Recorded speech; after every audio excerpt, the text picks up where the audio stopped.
So our portion today is another double portion. Last week we had the double portion of Tazria and Metzora. This week's double portion is a little bit more palatable. Acharei and Kedoshim. Many of us may be familiar. Well, let me say the blessing for Torah study. Baruch atah Adonai Eloheinu melech haolam, asher kitshanu b'mitzvotav v'tzivanu la'asok b'divrei Torah. So we're in the Eitz Chaim. We're on page 679. 679. Whatever edition of Chumash you're using, you're looking for Leviticus chapter 16, the portion Acharei. So many of us may be familiar with the portion Acharei from Yom Kippur, because the beginning of this portion is read as the Torah reading for Yom Kippur morning, and chapter 18 of this portion is read traditionally on Yom Kippur afternoon. Our machzor, the Lev Shalem machzor, and the machzor that we used before that, the gray Harlow machzor, as it's called, offer an alternative reading, which is also from this week's Torah reading from the Kadoshim section, chapter 19. So these portions could be familiar for those of us who are up on and synagogue goers, especially on the high holidays.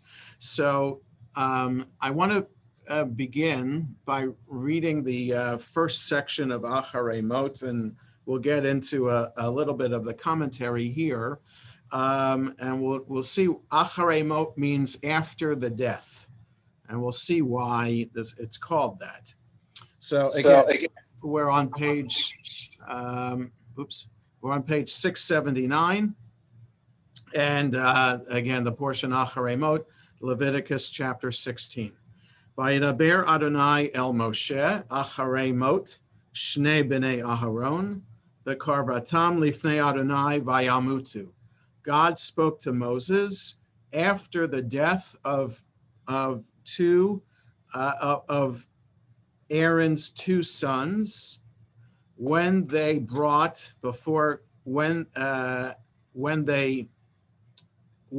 drew close. That's what the English translation says.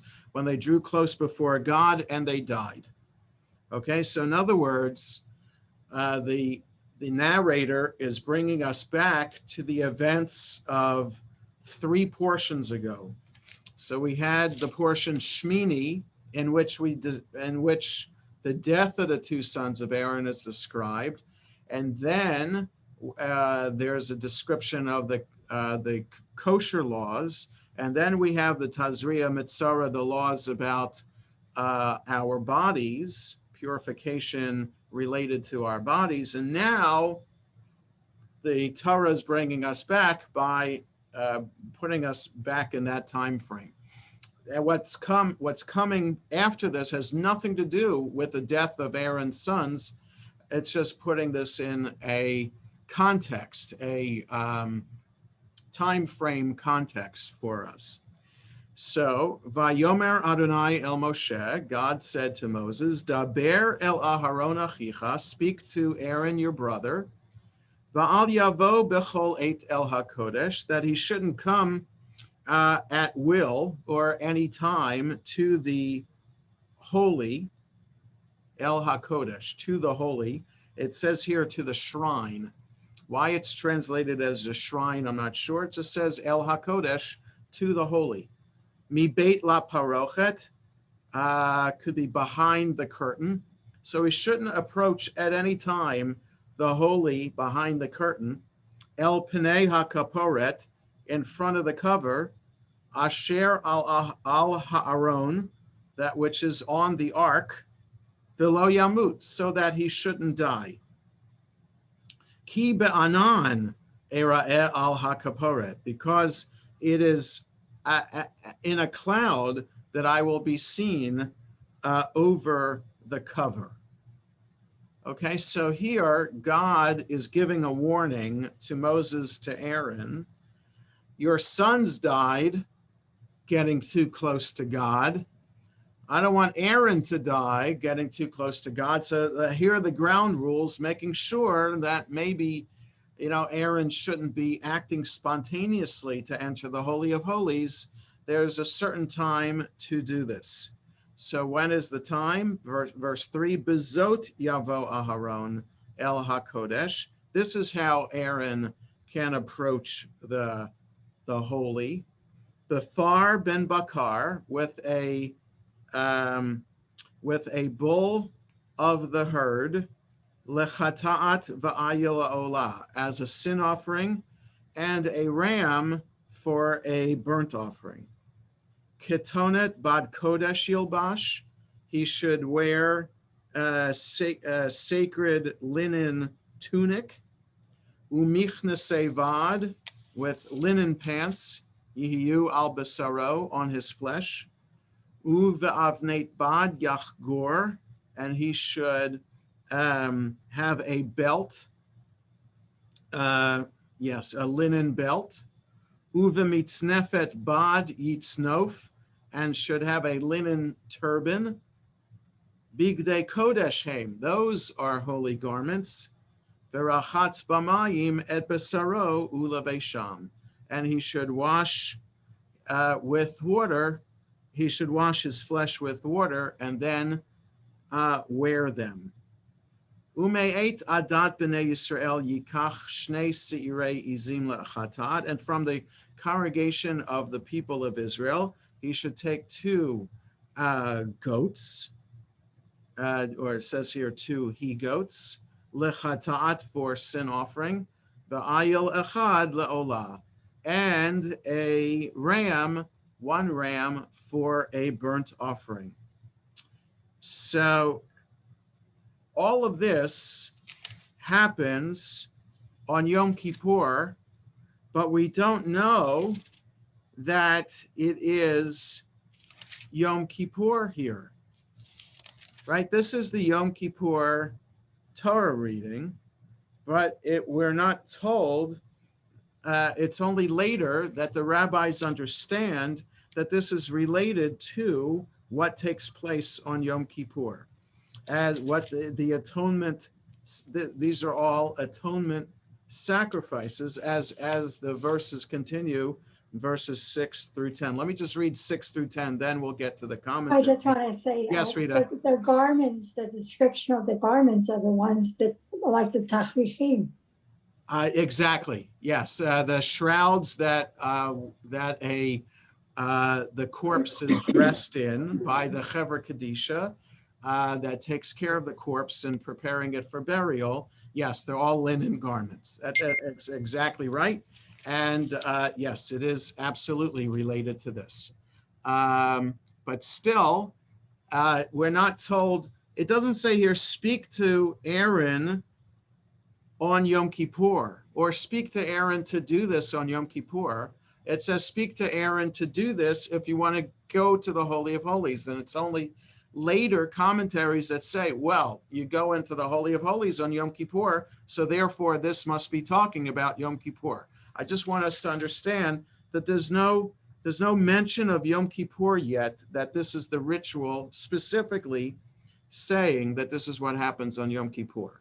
So verse 6, V'hikriv Aharon et par hachata'at asher lo, Aaron will offer up the bull of sin offering that he has, v'chiper ba'ado uva'ad beito, and he would atone for himself and his household. Verse 7, 680, V'lakach et shnei ha'seirim, he takes the 2 goats, v'he'emid otam lifnei Adonai, and presents them before God, petach ohel moed, at the opening or the entrance to the tent of meeting. V'natan Aharon al shnei ha'seirim goralot, and he puts on the 2 goats lots. Goral in modern Hebrew would be fate, but it's also lottery, lots. V'midotam goralot. Goral echad ladonai, one lot for God. The goral echad la'azazel, and one lot for Azazel. We'll look below the line to see the lengthy commentary about what Azazel is. Used to be the wilderness, but Azazel it's some kind of god with a small g. So we'll get into that momentarily. Like why is Aaron making a sacrifice, like presenting a goat for Azazel? We're supposed to present goats to sacrifice to God. What is Azazel, and what does this have to do with anything? V'hikri v'haron et ha'sa'ir, verse 9. Aaron will offer the goat asher ala alav hagoral la'adonai, that had the lot for God, v'asahu chatat, and make it a sin offering. Verse 10, v'hasta'ir asher ala alav hagoral la'azazel, the goat that had the lot on it for Azazel, yo'omod chai lifnei Adonai, would stay alive before God, lechaper alav, to atone for him, l'shalach oto la'azazel hamidbara, and to be sent to Azazel, to the desert or to the wilderness. Okay. I have a quick yes, question. Saul? Yeah. Purim, the word Purim or Pur was supposed Yes. to be lot. So why I don't see that here? Yeah, that's a What's the Persian difference? word. Okay. So the word Purim is Persian word for lots. This is the Hebrew word for lots.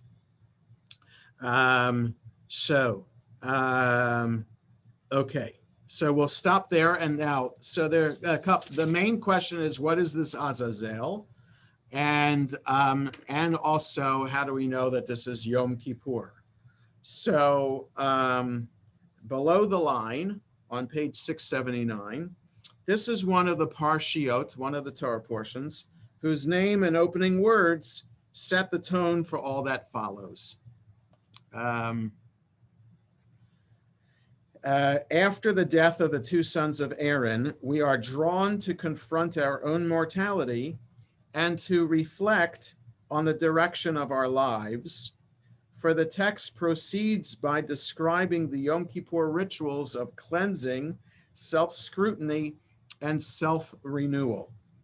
The rituals of the Day of Atonement are presented here rather than in the listing of holidays in Leviticus 23, because their focus is not so much the public observance of Yom Kippur. Their focus is the priestly responsibility to cleanse and purify the sanctuary so that it will be a fit place for the atonement rituals. So, in other words, Leviticus 23, which we will get to as next week's portion, it has the list that we're familiar with from Passover and Sukkot, those sacred occasions that are celebrated throughout the year. It mentions Yom Kippur there, but it doesn't describe in great detail what is to be done. So our commentary is pointing out this is the detail of what has to be done. So we have to understand when it says Kippur and Kaporet and Kapara, all of them related to atonement, that we have to understand that this is the taking place on Yom Kippur, even though it doesn't say it specifically. It's clear from all the commentaries that this is what's being described here is the ritual that will happen on Yom Kippur. So now the parentheses say, Acharei Mot is read in the spring, 6 months before and after Yom Kippur, as if to suggest that any season is an appropriate time for self-scrutiny and atonement. So that's a nice midrash. Why are we reading this portion now when it's 6 months away from Yom Kippur? But, there are a lot of portions from the Torah that are read twice. Once when it comes at its time in the weekly cycle of readings, and another for the special occasion that it's read for, whether it's for Hanukkah or for the holidays, etc. So, like the Exodus from Egypt. So you read that when it comes in January, a few months before, usually in January, a few months before Passover, but then you read it again on Passover. Okay, so now there's an interesting idea here that comes up, verses 3 to 5. So again, Aaron enters the holy, the shrine, with a bull of the herd. I'm reading the English. The bull of the herd for purification offering and a ram for a burnt offering. He shall be dressed in a sacral linen tunic, linen breeches, linen sash, linen turban, bathe his body in water. He shall take 2 he-goats for a purification offering and a ram for a burnt offering. So these are all the animals and how he's dressed. So now let's see the interesting commentary that comes up related to that. For the Midrash, one collection of Midrash called Leviticus Rabbah, the bull, so why is he bringing a bull? The bull recalls the merit of Abraham's offering in Genesis 18. The ram is a reminder of Isaac's readiness to be sacrificed in Genesis 22. And the 2 goats symbolize, I'm on the bottom of 680, symbolize the meal Jacob prepared for his father to receive his father's blessing. All right, so bull, ram, and goats remind us of Abraham, Isaac, and Jacob. The 4 linen garments represent, right? So it's the tunic, the sash, the turban, and pants. Tunic, pants, sash, and turban represent Sarah, Rebecca, Rachel, and Leah. Okay, so the animals are Abraham, Isaac, and Jacob. The uniform is Sarah, Rebecca, Rachel, and Leah. On Yom Kippur, we come before God armed not only with our own merit, but also with that of our ancestors, extending through the generations. So that's a nice midrash about why these particular animals and why that particular outfit. And so 4 elements of the outfit for the 4 matriarchs, 3 kinds of animals for the patriarchs. So it's putting it all together, right? Why do we invoke the patriarchs and matriarchs at the beginning of the Amidah 3 times a day, 365 days a year, so that we're not coming to God just on our own merit. We bring to God our connection to our ancestors as well. It makes us more worthy. So the offering in the Mishkan and later the temple, same way. It's not just for the Kohen himself who's doing it. The Kohen is doing this, understanding that you have the ancestors behind them. Okay. So the Azazel. So how do we make sense of Azazel? So that's verse 10 below the line on 680 on the right-hand side, the last 2 lines. If Azazel is taken to be the name of a demon, either the demon that entices people to sin or the malign power that testifies against them on the Day of Atonement, then the scapegoat is cast into the wilderness, or in later interpretations, thrown off a cliff, rather than sacrificed in the usual manner to avoid violating the ban against offering sacrifices to demons. So, whoa. First of all, Ibn Ezra, one of the classic commentators from medieval times on the Torah, right, on the same page in the traditional text of a Chumash as Rashi. So there's Rashi, who was about 1,000 years ago, and Ibn Ezra about 900 or so years ago, Ibn Ezra from Spain. So he's acknowledging that Azazel could be this demon that this goat is set aside for. So instead of just trying to figure out what is a demon and what is demon worship doing in the Torah, he's acknowledging this and saying it's done very differently, because it's not being slaughtered in the sanctuary, with the other sacrifices. Instead, it's being sent off to the wilderness. So Ibn Ezra is understanding this as a remnant from pre-Mount Sinai times, right? Mount Sinai experience with the 10 Commandments and receiving the Torah was to transform the people from idolatry to worship of the one and only God. And so here Ibn Ezra possibly is acknowledging that here's a remnant from the pre-Mount Sinai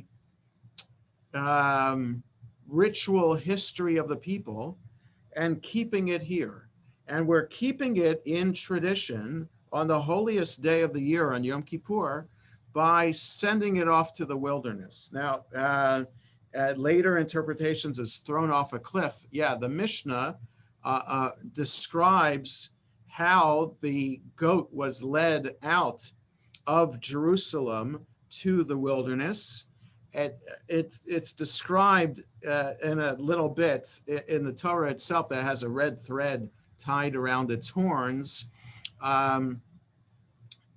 Then the person who leads it out into the wilderness has to push it off a cliff and witness it, and then send word back to Jerusalem that the goat was taken care of. So that's how the procedure worked on Yom Kippur. It's still bizarre, like why is this remnant here of pagan demon ritual in our tradition? So here's one. Ibn Ezra is acknowledging it's there, but it's done differently than everything else because this is different. And then it goes on. A Midrash sees Israel offering the scapegoat to Azazel as a bribe to persuade him not to testify against Israel, or as a distraction to keep him from his evil work. So this gets to something else. We know from the Bible that God has a heavenly court of angels. And one of the more prominent angels is Satan. Satan, in the book of Job, is the prosecuting, it's like the taking the other side. Instead of defending the people of Israel, Satan takes the other side. And so in the book of Job, Satan is the one who convinces God to play this game, this morbid game on Job and his family to prove whether Job is actually saintly or not. So that's the role that Satan has in the book of Job, and that's the main place. Satan, the word Satan does appear elsewhere in the Bible, but that's the main time. And there are the angels are mentioned in the Torah and in other places in the Bible too, right? When Isaiah has a vision of God's heavenly court in chapter 6 of Isaiah, there are these angelic creatures, these seraphim and ophanim, these flaming creatures and perhaps wheeled creatures in God's heavenly court. So the rabbis come up with a whole list of angels that are in God's heavenly court, and specifically what each angel's role is in the universe and specifically on earth, so that the three angels who come to visit Abraham and Sarah to inform them that in a year's time Isaac is going to be born, those three angels are given names by the rabbis. They're not named in the Torah, but they're named by the rabbis. And so Azazel could be, they all have most angels' names that the rabbis give them end with El. So there's Gavriel, there's Raphael, there's Michael. Those are three of the main angels, and I think those are the three who came to visit Abraham and Sarah, especially Raphael, because the Midrash is that Abraham is sitting outside the tent in the heat of the day, and the rabbi, this happened right after he circumcised himself and circumcised all the males in his household, so that the angels are coming to pay a visit, a Bikur Cholim, visiting the sick. So Raphael, which means God is healer, relates to that idea of their mission. So if you want to know more about all these angels and how many angels there are and the role of Satan in all of this as well, you can just Google it. There's a lengthy article in the Encyclopedia Judaica called Angelology, several pages that talk about all these angels. It seems bizarre, and frankly, it seems un-Jewish, this idea that there are these angels and the role of angels. It seems un-Jewish only because we're used to the Christian religion and their role of angels, the role of angels and saints as well, right? Because the Christians who have been martyred become saints in Christian tradition. And so they take on the role kind of in heaven of an angel. And right there are good Catholics who will have Saint Joseph hanging from the rear view mirror to protect their drive, right? And some hospitals are called St. Joseph Hospital. I remember living in Lowell, Massachusetts for a few years. One of the hospitals there was St. Joseph's Hospital. So there are a lot of, there's St. Christopher, lots of saints whose job it is, whose job Christians connect to for a particular moment in life. So that's the role of angels, according to Rabbinic Judaism, before Christians took it and went with it and made it a major part of Christian theology and Christian religion. So just like flowers at a funeral used to be a Jewish thing, and it's not a Jewish thing anymore because it became a Christian thing, and we don't do flowers at Jewish funerals anymore, but it used to be a Jewish thing. So there are things that have been co-opted by other religions that used to be Jewish that we just don't do anymore because it's now smacks of the other religion as opposed to being ours. So the same with angels. So it just doesn't seem right. It's weird. We don't have a focus on angels in modern times. When we have a better sense of being able to connect to an abstract idea of God, angels were those intermediaries between those, especially closer to biblical time when you're used to sacrificing to a variety of gods. Angels is an intermediary step to get us closer to God from this very concrete, worldly oriented kind of religion to a heavenly form of religion. So angels then serve as that transition to that. But still today, so 2,000 years later, it's really, really weird to do this. But if you just open the prayer book and pray any of the services, there's a mention of angels. There's a mention of angels in every morning service. There's a reference when we do the Kadosh, Kadosh, Kadosh. That's a reference to the angels. That's what those creatures that Isaiah envisioned in God's heavenly court, that's what they were saying to each other back and forth. So when we do that, that's in the morning service, that's in the afternoon service. When we have a minyan, we do the Kedusha.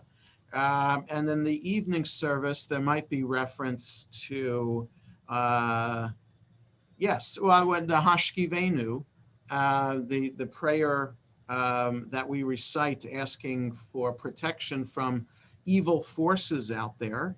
There's a sense that some of those evil forces could be demons that are out there. And the rabbis knew about demons as well and allowed it and provided a variety of formulas to get rid of demons from our house. You know, the Yiddish, the understanding of a dybbuk and exorcism, it's all part of Ashkenazi kind of folk understanding of Judaism. So it's weird, and part of it stems from here with this reference to Azazel. So it's bizarre, and that's why the commentary now is going to try to make it have a more modern take on this. So we're below the line again on the left-hand column on 681. What can we see as the meaning of the scapegoat if we do not accept the Azazel as demon theory, right? How do we, so maybe 1,000 years ago, we could still accept this idea that there's Azazel and we're referring to Azazel on Yom Kippur, but what if it's just too bizarre for us to do that? It may be a symbol of the evil impulse itself, the tendency to be led astray by the animal part of our nature by lust or appetite. It may have been believed that words alone were not enough to rid the Israelites of the inclination to do wrong. Something physical had to be expelled from their communal midst, right? The ultra-Orthodox Hasidim and Borough Park today and other communities around the world still shlug kaparas, right? You take a chicken and swing that over your head. All right, so that's a remnant too of what this scapegoat idea is, right? That you can actually physically put your sins, which are in the abstract, physically put your sins onto an animal, and then either swing that chicken over your head or send this goat off a cliff in the wilderness. And that way your sins are magically, well, it shouldn't be magic because God's commanding it miraculously disappear. One then rids oneself of these sins that have been weighing us down for the past year. Okay, so there could be some power in that, doing something concrete, but, you know, I'm not a vegetarian, but still, the idea that an animal has to die for my sins to go away, that's a bit much. It's one thing that I'll eat chicken for Shabbos dinner, but it's another to think that that chicken represents my sins. That's a bit much. Okay, so it doesn't do anything for me, but it certainly did something for our ancestors in the Bible. It certainly has done something for our ancestors over the centuries, this concrete thing that we do to try to have a connection. So, you know, it's going a step further than wearing talit and tefillin. Okay, so why do we need to wear talit and tefillin when we pray in the morning? Because there's something concrete that we wear that reminds us of God's presence. But why do we need that? We have a prayer book from which we're praying. We have words that we are saying. Isn't that, we're in a room that we're designating as our prayer space. Isn't that enough? Why do we have to wear something to remind us of God's presence? So it's something concrete that we do in order to bring the abstract idea of God down to earth for us and to bring it to life. So doing that with an animal is just going one step beyond that. So we have fabric and textiles for which we pray, right? We have a mezuzah on our doorposts that bring the God down in a concrete form to remind us. And there are other physical things that we do to kind of make this connection, because as human beings, we're not always able to think and act in the abstract. We need concrete things to do. So doing this with animals seems barbaric to us, and it's totally fine to see it as barbaric. but still to understand that within the scheme of things, it's just going a step further than we're used to going now in modern times. But it happens in the ultra-Orthodox world with Shlug and Kaparis. Okay, so Hirsch, so I'm continuing below the line, Hirsch interprets the two goats homiletically. We can follow our sensual instincts into the wilderness, leading to self-destruction, or we can sacrifice our instincts to the service of God, right? Okay, so this is just some of many of the ways that moderns try to understand this bizarre Azazel ritual. Okay, so let's go on now to Kedoshim. So we'll look more at Acharei next year, but let's go on to, let's do, because I was just stopping at chapter 18 of in Acharei, Leviticus 18, which is a list of sexual and sexual partners that are forbidden. But we'll save that for next year. So maybe that will be an enticement to come back next year for this. So let's turn to chapter 19, which is on page 693, which is the beginning of the portion Kedoshim. So it's Leviticus 19. And let me just read the first couple of sentences. Vaydaber Adonai el Moshe lemor. God spoke to Moses saying, Daber el kol adat b'nei Yisrael. Speak to the entire congregation of Israel. Ve'amarta aleihem, and say to them, Kedoshim tihiyu, you shall be holy, ki kadosh ani Adonai Elohechem, because I, the Lord your God, am holy.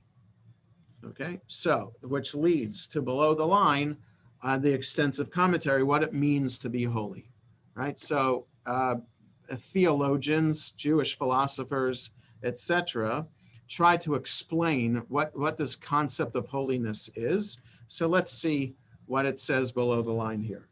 This parasha, one of the richest and most exalted in the Torah, begins with the words, you shall be holy. What is holiness? The term can be applied to God, to good people, to a book, to a period of time, or to an animal offered as a sacrifice. Okay, so all these things can have a sense of holiness ascribed to them, right? So God is holy, right? Because God says so in verse 2 here. We should be holy because God is holy, whatever that means for God to be holy. So God is holy. Good people are holy, right? So saintly people are sometimes called Kedoshim, or even martyrs are called Kedoshim. A book can be called Kadosh, right? Anything with God's name in it is a holy book. It can't be just thrown out or recycled. It has to be buried. A period of time is holy, right? Shabbat, a holiday. Or an animal offered as a sacrifice is Kadosh, right? All animals offered as the animal has to be designated to be sacrificed. And once it's designated, from the point that it's designated until it is sacrificed, it has to remain in a sacred state of being. So if anything happens to that animal, then there are specific things that the owner of that animal has to do in order to make up for the fact that the animal is no longer consecrated, right? You can't deconsecrate an animal once it's consecrated. But if an animal develops a blemish after it's consecrated, which then disqualifies it from being offered to God, well, you have to pay back God for the animal that developed a blemish, because you can't use it for your own purposes anymore. You have to make up for it. So animals offered as a sacrifice are holy, right? So God, people, books, time, and animals all can become holy. To be holy, it goes on, is to be different, to be set apart from the ordinary, right? So holy then can be described as anything that is not ordinary. So if it's extraordinary, then it could be holy. Ordinary, chol, right? So days of the week are called chol, right? So at Havdalah, we make the distinction between bein kodesh lechol, between holy and not holy, or holy and ordinary. So ordinary is often used as the opposite of holy in rabbinic discourse. To be holy is to rise to partake in some measure of the special qualities of God, the source of holiness, right? So perhaps the best way to explain holiness is anything that has an element of God in it, right? So all people have the element of, we're created in the image of God. We all have a piece of God in us. So we potentially can be holy, but we have to, so that's the reason why we have to treat our bodies with special care, right? And so to be healthy, to conduct ourselves with health.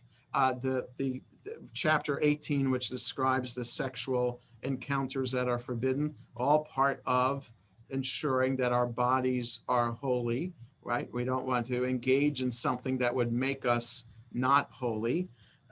So by understanding holiness as anything that has part of God, the divinity in it, is helpful.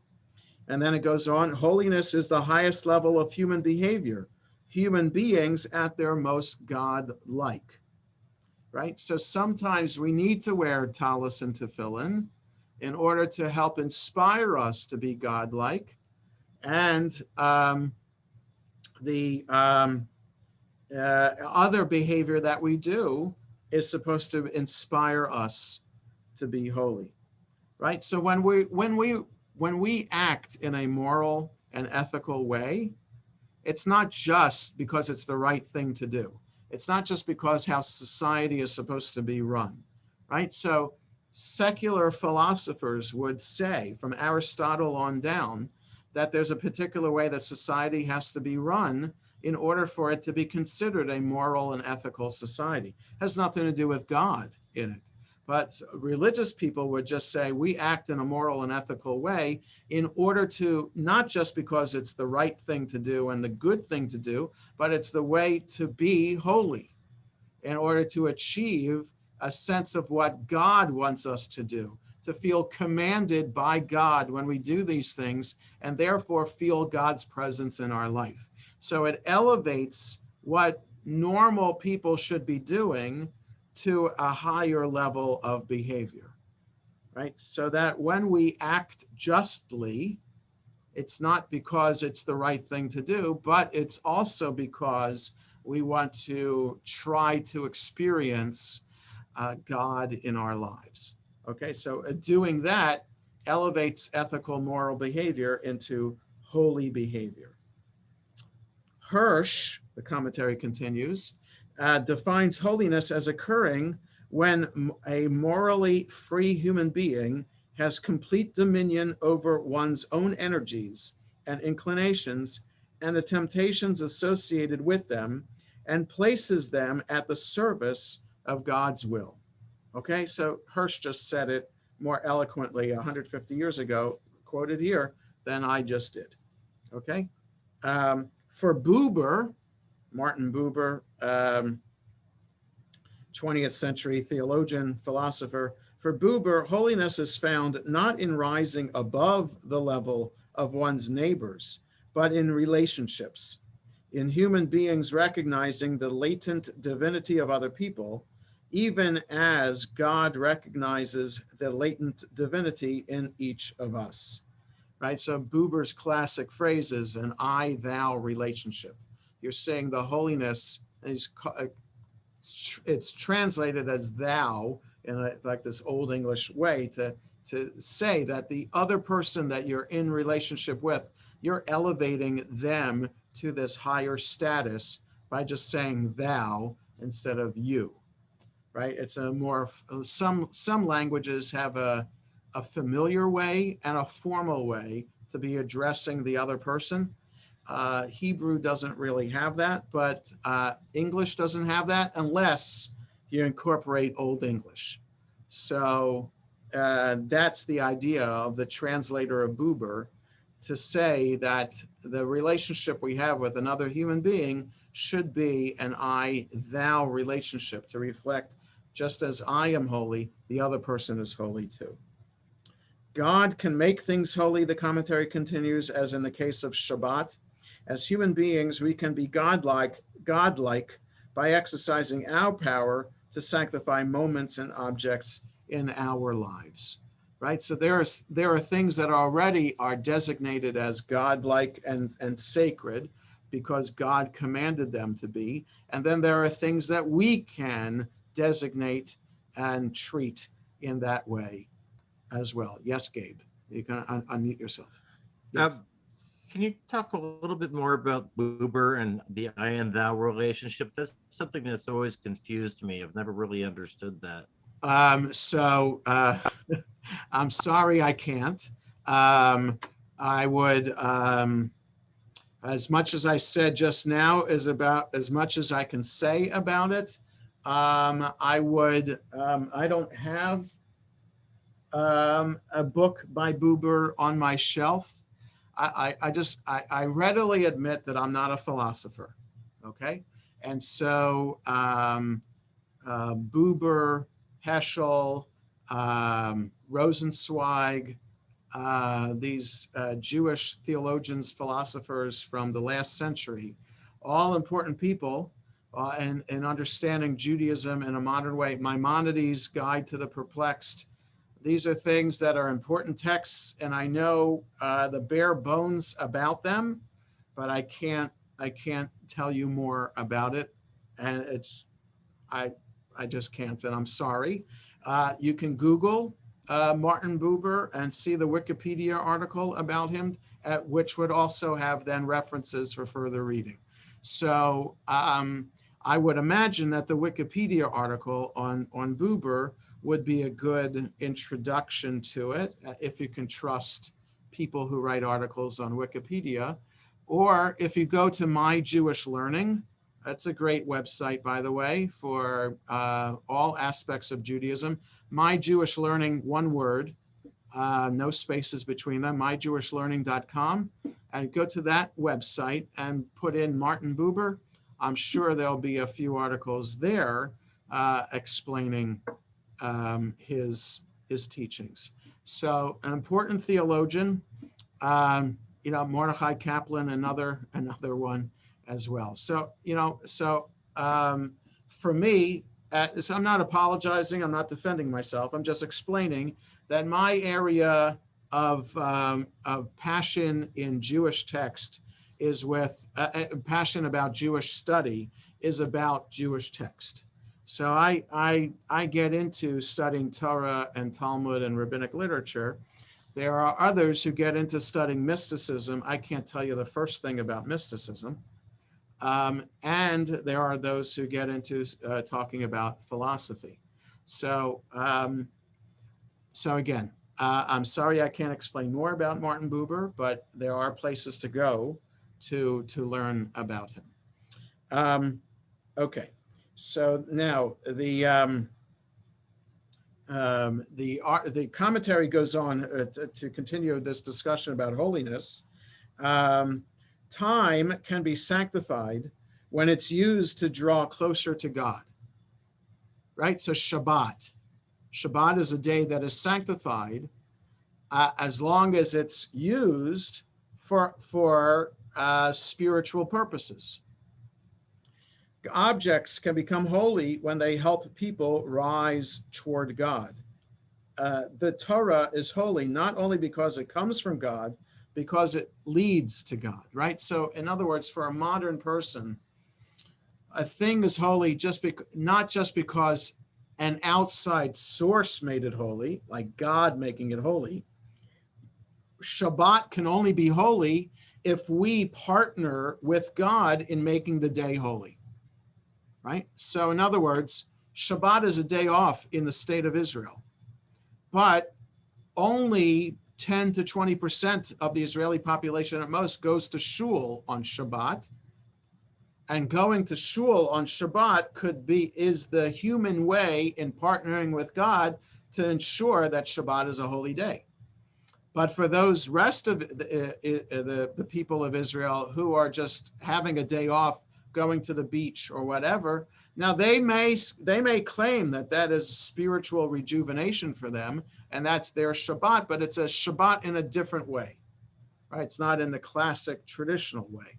But so when we partner with God with these holy things, that's when they become holy. Otherwise, right, because it's a matter of perspective. And a thing is holy, not just because God designated it as holy, but because we think it's holy also. Okay, so there has to be an awareness on our part to understand that the thing is holy in order for us to appreciate that it's holy. Okay? It should also be noted that the mitzvot of this chapter, the laws of holiness, cut across all categories of life. They deal with ritual, with business ethics, with proper behavior toward the poor and the afflicted, and with family relations, right? So all aspects of life, encounters that we have in life, become holy encounters. The modern distinction between religious and secular is unknown to the Torah, right? Everything is holy because we're a holy people about to enter the holy land of Israel, about to do behavior that is supposed to be holy.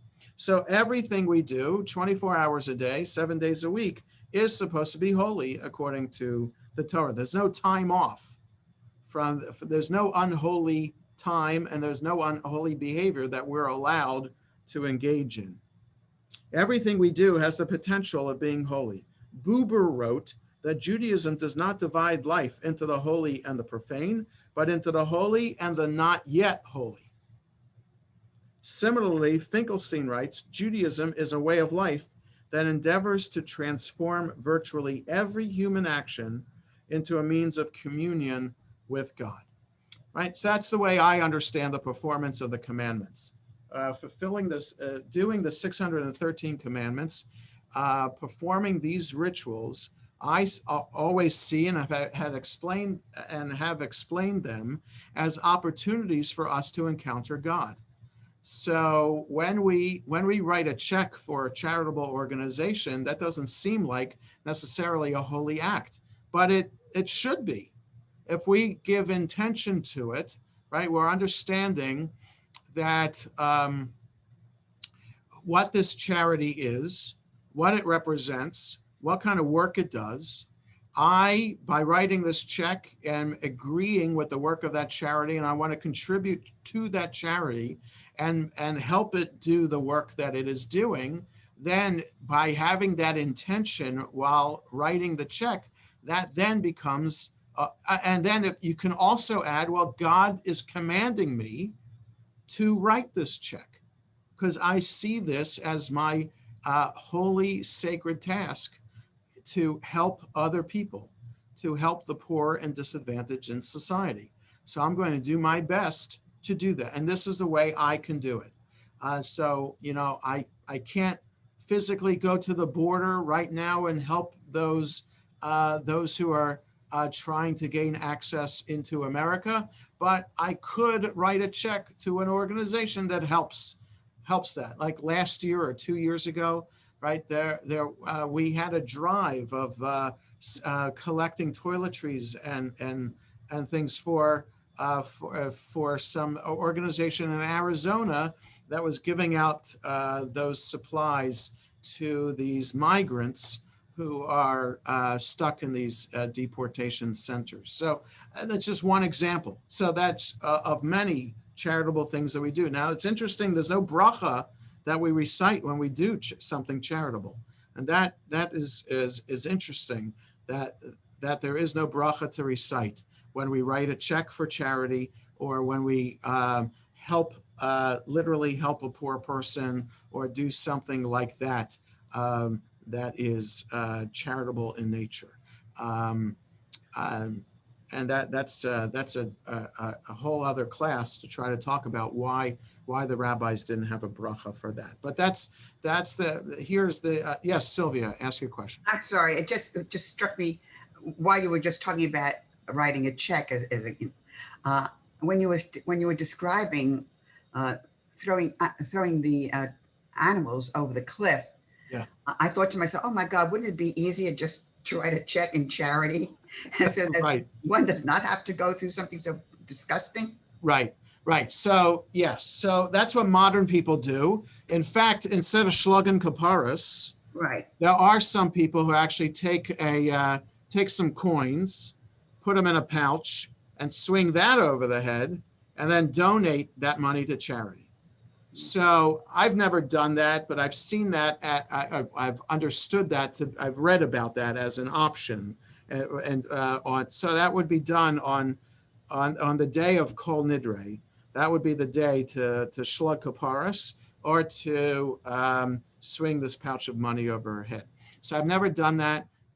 It might be an interesting thing to do, a modern take on what this idea of sending an animal to its death to represent our sins could be about. But so the whole idea of the portion Kadoshim is this sense of partnering with God to elevate our lives in the things that we do and how we relate to other people in our lives, family, associates, neighbors, in business and in love, how we elevate those relationships and all of our encounters in a spiritual, sacred way. So we'll stop here for today. Wish everybody a good and safe week, and good rest of the day. And we'll see you all next Wednesday. Jonah Yashikoa. Yashikoa. Thanks. Thank you. Mom and Dad. Yashikoa. Yeshikoa. Nicola, thank Okay. you very much. Thank you. Have a good day.